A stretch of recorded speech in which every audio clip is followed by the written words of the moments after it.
Karena sudah selesai dan masih ada satu persidangan yaitu putusan. Jadi kami akan tetap menunggu dengan sabar dan mengharapkan dari majelis hakim bisa memberikan putusan yang ringan seringan-ringannya buat Ica. Jika Tuhan berkenan, pasti semua terjadi.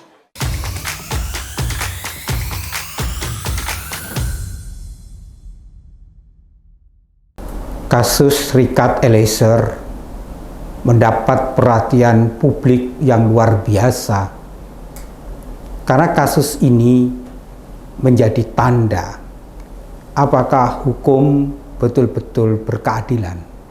Apakah hukum berpihak pada mereka yang lemah?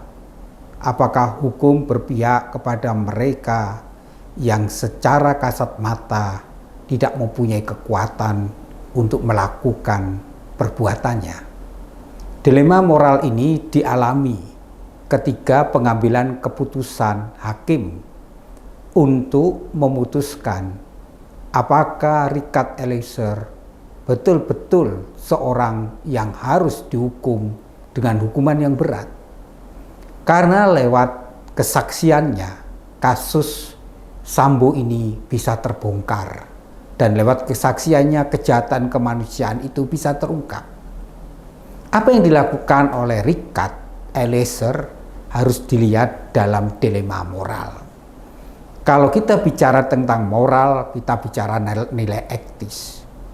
Apakah perbuatan yang di luar kesadarannya, yang di luar kemampuannya karena terpaksa, apakah dia harus dihukum dengan hukuman yang berat? Inilah pertanyaan yang harusnya para hakim mampu menggali hati nuraninya. Karena apa yang dilakukan oleh Richard Eliezer dalam teori moral disebut actus huminis.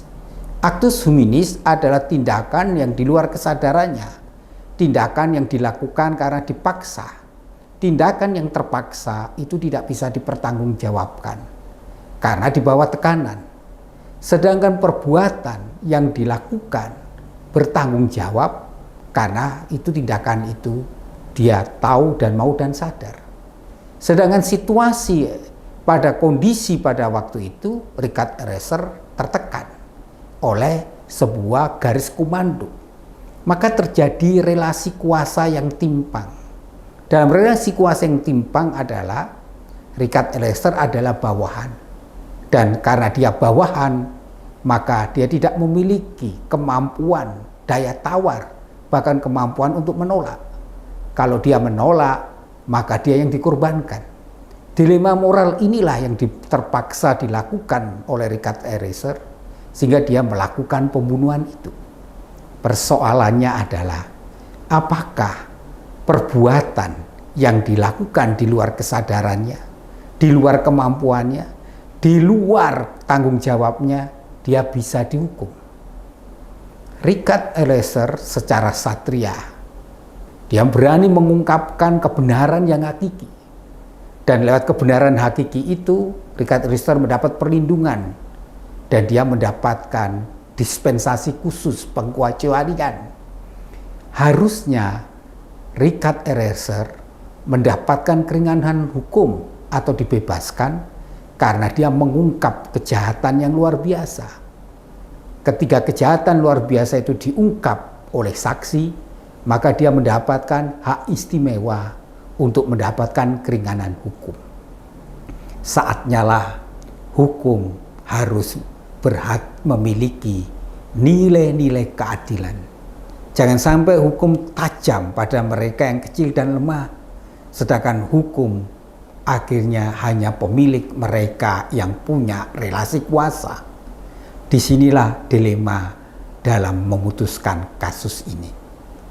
Dilema ini hanya bisa diatasi kalau hakim mendengar suara hatinya.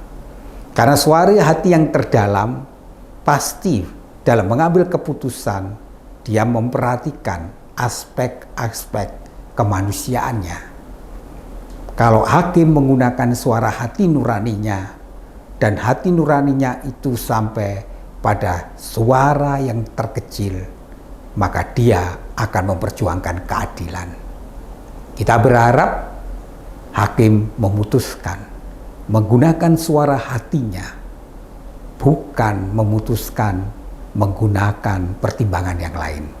Karena dengan suara hatinya, hakim memiliki kejujuran dalam mengambil keputusan.